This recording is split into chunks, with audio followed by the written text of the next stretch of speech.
നമസ്കാരം. ന്യൂസ് കേരള പ്രധാന വാർത്തകളുമായി CK നാസർ കാഞ്ഞങ്ങാട്. യേശുക്രിസ്തുവിൻ്റെ തിരുപ്പിറവിയുടെ ഓർമ്മകൾ പുതുക്കി വിശ്വാസികൾ ഇന്ന് ക്രിസ്മസ് ആഘോഷിക്കുന്നു.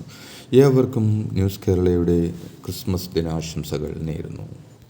കേരള ഗവർണർ ആരിഫ് മുഹമ്മദ് ഖാന് ബീഹാറിലേക്ക് മാറ്റം. നിലവിൽ ബീഹാർ ഗവർണറായ രാജേന്ദ്ര വിശ്വനാഥ് അർലേക്കർ കേരള ഗവർണറാകും.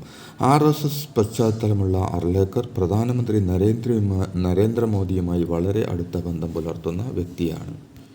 പാലക്കാട് ജില്ലയിലെ തത്തമംഗലം ചെന്താമര നഗർ GB UP സ്കൂളിൽ വിദ്യാർത്ഥികൾ ഒരുക്കിയ പുൽക്കൂട് നശിപ്പിക്കപ്പെട്ട സംഭവത്തിലും നല്ലേപ്പിള്ളി ഗവൺമെൻറ് UP സ്കൂളിലെ ക്രിസ്മസ് ആഘോഷങ്ങൾക്കിടെ നടന്ന അക്രമ സംഭവത്തിലും സംസ്ഥാന ന്യൂനപക്ഷ കമ്മീഷൻ സ്വമേധയാ കേസെടുത്ത് ജില്ലാ പോലീസ് മേധാവിക്ക് നോട്ടീസ് അയച്ചു.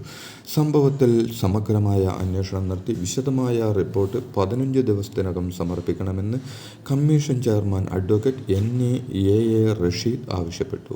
തൃശൂർ ചാവക്കാട് പാലയൂർ സെന്റ് തോമസ് തീർത്ഥാടന കേന്ദ്രത്തിൽ ക്രിസ്മസ് ആഘോഷം പോലീസ് മുടക്കിയെന്ന് പരാതി.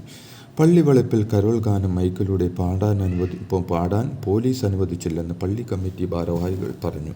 മൈക്ക് കെട്ടി കരോൾ പാടിയാൽ എല്ലാം പിടിച്ചെടുക്കുമെന്നും തൂക്കിയെടുത്ത് എറിയുമെന്നും ചാവക്കാട് SI ബിജിത്ത് ഭീഷണിപ്പെടുത്തിയെന്നും ചരിത്രത്തിൽ ആദ്യമായി കരോൾ ഗാനം പള്ളിയിൽ മുടങ്ങിയെന്നും ട്രസ്റ്റി അംഗങ്ങൾ പറഞ്ഞു.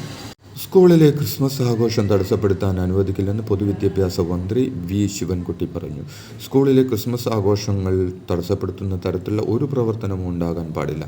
കഴിഞ്ഞ ദിവസം ഉണ്ടായ നിർഭാഗ്യകരമായ സംഭവങ്ങൾ കേരളത്തിൻ്റെ മതേതര മനസാക്ഷിക്ക് തന്നെ വെല്ലുവിളി ഉയർത്തുന്നതാണെന്ന് മന്ത്രി വാർത്താക്കുറിപ്പിൽ പറഞ്ഞു. വാളയാർ കേസിൽ അന്വേഷണ ഉദ്യോഗസ്ഥനായിരുന്ന MJ സോജന് സത്യസന്ധതാ സർട്ടിഫിക്കറ്റ് നൽകിയതിനെതിരെ ഹർജി കേരള ഹൈക്കോടതി തള്ളി. വാളയാർ സഹോദരികളുടെ അമ്മ നൽകിയ ഹർജിയിൽ വാദം കേട്ട ശേഷമാണ് ഹൈക്കോടതി തീരുമാനമെടുത്തത്.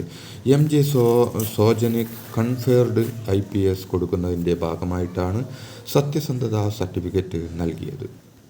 ടൂറിസം വകുപ്പ് കനകക്കുന്നിൽ സംഘടിപ്പിക്കുന്ന വസന്തോത്സവം പുഷ്പമേളയുടെ ന്യൂ ഇയർ ലൈറ്റ് ഷോയുടെയും ഉദ്ഘാടനം ഇന്ന് വൈകിട്ട് 6-ന് ടൂറിസം പൊതുമരാമത്ത് മന്ത്രി PA മുഹമ്മദ് റിയാസ് നിർവഹിക്കും.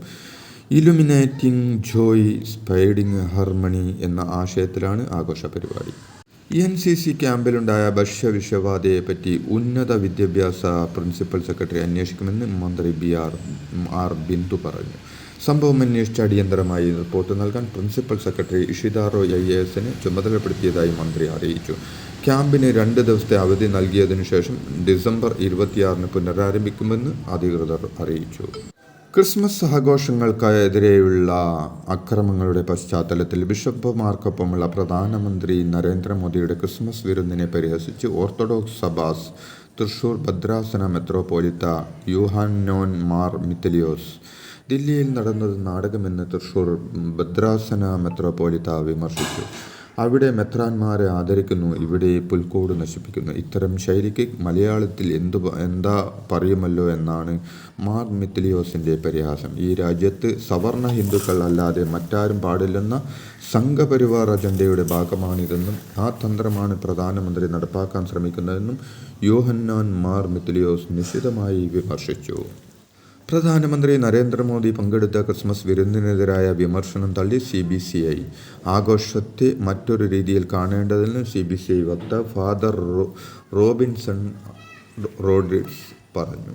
ക്രൈസ്തവ സഭകളുടെ ആശങ്കകൾ ഇന്നലെ നേരിട്ട് പ്രധാനമന്ത്രിയെ അറിയിച്ചുവെന്നും ക്രിസ്മസിൻ്റെ സന്ദേശം ആഘോഷിക്കാനാണ് പ്രധാനമന്ത്രിയെ ക്ഷണിച്ചതെന്നും അദ്ദേഹം വ്യക്തമാക്കി. ക്രിസ്മസ് ആഘോഷങ്ങൾക്കെതിരെയുള്ള സംഘപരിവാർ അക്രമങ്ങളെ അപലപിച്ച് മുഖ്യമന്ത്രി പിണറായി വിജയൻ അക്രമങ്ങൾ കേരളത്തിനും മലയാളികൾക്കും അപമാനമാണെന്നും സംസ്കാരശൂന്യരുടെ ആക്രമണമെന്നും മുഖ്യമന്ത്രി വിമർശിച്ചു. ഫേസ്ബുക്കിൽ ക്രിസ്മസ് ആശംസ പങ്കുവെച്ച് എഴുതിയ കുറിപ്പിലാണ് അക്രമങ്ങളെ അദ്ദേഹം നിശിതമായി വിമർശിച്ചത്. ക്രിസ്മസ് ആഘോഷങ്ങൾക്ക് നേരെയുള്ള ആക്രമണം ശ്രദ്ധയിൽപ്പെട്ടിട്ടില്ലെന്നും ആഘോഷിക്കാൻ എല്ലാവർക്കും അവകാശമുണ്ടെന്നും ഗവർണർ ആരിഫ് മുഹമ്മദ് ഖാൻ പറഞ്ഞു. നിരുത്തരവാദികളായ ആളുകൾ ഉണ്ടാക്കുന്ന പ്രശ്നങ്ങളിൽ എന്ത് പ്രതികരിക്കാനാണെന്നും ഈ മാസം 17-ന് താൻ ക്രിസ്മസ് ആഘോഷം നടത്തിയിട്ടുണ്ടെന്നും ഗവർണർ പറഞ്ഞു. ഒരു രാജ്യം ഒരു തെരഞ്ഞെടുപ്പിനുള്ള സമിതി സംസ്ഥാനങ്ങളുടെ നിലപാട് തേടുമെന്ന് റിപ്പോർട്ടുകൾ. വിവിധ സംസ്ഥാനങ്ങളിലെ നിയമമന്ത്രിമാരുമായി ചർച്ച നടത്താനാണ് തീരുമാനം. അടുത്ത മാസം നടക്കുന്ന യോഗത്തിൽ നിയമ മന്ത്രാലയ ഉദ്യോഗസ്ഥരുടെ വിശദീകരണം കേൾക്കും. വന നിയമ ഭേദഗതി മാറ്റത്തിനൊരുങ്ങി വനം വകുപ്പ്. ഈ എതിർപ്പ് ഉയർന്ന വ്യവസ്ഥകളെ തിരുത്താണ് പരിഗണനയിലുള്ളത്. ഈ മാസം 31-ന് തീരുന്ന ഹിയറിംഗിന് ശേഷം മാറ്റങ്ങൾ വരുത്തുമെന്ന് വനം വകുപ്പ് അറിയിച്ചിട്ടുണ്ട്. കരട് നിയമ ഭേദഗതിക്കെതിരെ വ്യാപക പ്രതിഷേധം ഉയർന്ന സാഹചര്യത്തിലാണ് വനം വകുപ്പ് മാറ്റത്തിനൊരുങ്ങിയിരിക്കുന്നത്. ക്ഷേമ പെൻഷൻ തട്ടിപ്പ് സംഭവത്തിൽ കൂടുതൽ ജീവനക്കാർക്കെതിരെ നടപടി. പെൻഷനിൽ കൈയിട്ട് വാരിയ 373 ജീവനക്കാർക്കെതിരെ ആരോഗ്യവകുപ്പ് നടപടിയെടുത്തു.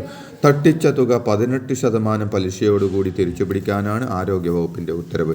ജീവനക്കാർക്കെതിരെ വകുപ്പ് തല അച്ചടക്ക നടപടിയെടുക്കാനും അഡീഷണൽ ചീഫ് സെക്രട്ടറി ഉത്തരവിട്ടു. ക്ഷേമ പെൻഷനിൽ നിന്നും പണം തട്ടിയ ഉദ്യോഗസ്ഥരുടെ പേരുവിവരങ്ങൾ ആരോഗ്യവകുപ്പ് പുറത്തുവിട്ടിട്ടുണ്ട്. തട്ടിപ്പ് നടത്തിയവരുടെ പട്ടികയിൽ അറ്റൻഡർമാരും ക്ലർക്കും നഴ്സിംഗ് അസിസ്റ്റന്റുമാരും ഉൾപ്പെട്ടിട്ടുണ്ട്. കോഴിക്കോട് കരിമ്പനപ്പാലത്ത് റോഡരികിൽ നിർത്തിയിട്ട കാരവനിൽ 2 പേരെ മരിച്ച നിലയിൽ കണ്ടെത്തിയ സംഭവം AC ഗ്യാസ് ചോർച്ച കാരണമെന്ന് നിഗമനം. ACയുടെ പ്രവർത്തനം നിലച്ചതോടെ പുറത്തുവന്ന വിഷവാതകമായ കാർബൺ മോണോക്സൈഡ് ആകാം മരണത്തിനിടയാക്കിയതെന്നാണ് വിദഗ്ധ അഭിപ്രായം. 2 പേരുടെ മൃതദേഹം പോസ്റ്റ്മോർട്ടത്തിനായി മെഡിക്കൽ കോളേജിലേക്ക് മാറ്റി. അപകട കാരണം കണ്ടെത്താൻ പോലീസും PWD ഇലക്ട്രിക്കൽ വിഭാഗവും വാഹന നിർമ്മാതാക്കളും ചേർന്ന് പരിശോധന നടത്തും. മരടിൽ ഫ്ളാറ്റുകൾ പൊളിച്ച സ്ഥലത്ത് നിയമപരമായി പുതിയ കെട്ടിടം നിർമ്മിക്കാമെന്ന് സുപ്രീം കോടതി നിയോഗിച്ച അമിക്കസ് ക്യൂറി ഗൗരവ് അഗർവാൾ വ്യക്തമാക്കി. ഇത് സംബന്ധിച്ച റിപ്പോർട്ട് വൈകാതെ സുപ്രീം കോടതിക്ക് സമർപ്പിക്കും. ഫ്ളാറ്റുകൾ പൊളിച്ച സ്ഥലങ്ങൾ സന്ദർശിച്ച ശേഷം മാധ്യമപ്രവർത്തകരോട് പ്രതികരിക്കുകയായിരുന്നു അദ്ദേഹം. ഹേമ കമ്മിറ്റി റിപ്പോർട്ടിലെ മൊഴിയുടെ അടിസ്ഥാനത്തിലെടുത്ത കേസിൽ ആദ്യ കുറ്റപത്രം സമർപ്പിച്ചു. കൊല്ലം സ്വദേശിയായ മേക്കപ്പ് ആർട്ടിസ്റ്റിന്റെ മൊഴിയുടെ അടിസ്ഥാനത്തിലായിരുന്നു കേസ്. മേക്കപ്പ് മാനേജർ സജീവനെതിരെയാണ് കോട്ടയം പൊൻകുന്നം പോലീസ് കേസെടുത്തത്. കാഞ്ഞിരപ്പള്ളി കോടതിയിലാണ് പ്രത്യേക അന്വേഷണ സംഘം കുറ്റപത്രം സമർപ്പിച്ചത്. കോഴിക്കോട് സ്വകാര്യ ആശുപത്രിയിൽ ചികിത്സയിൽ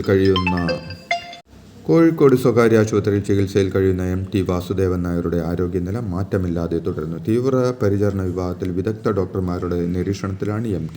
യന്ത്രസഹായമില്ലാതെ ശ്വാസം എടുക്കാൻ കഴിയുന്നുണ്ടെന്നും രക്തസമ്മർദ്ദം ഉൾപ്പെടെ സാധാരണ നിലയിലാണെന്നും ആശുപത്രി അധികൃതർ അറിയിച്ചു. ഇതോടെ ഇന്നത്തെ പ്രധാന വാർത്തകൾ സമാപിച്ചു. നന്ദി, നമസ്കാരം.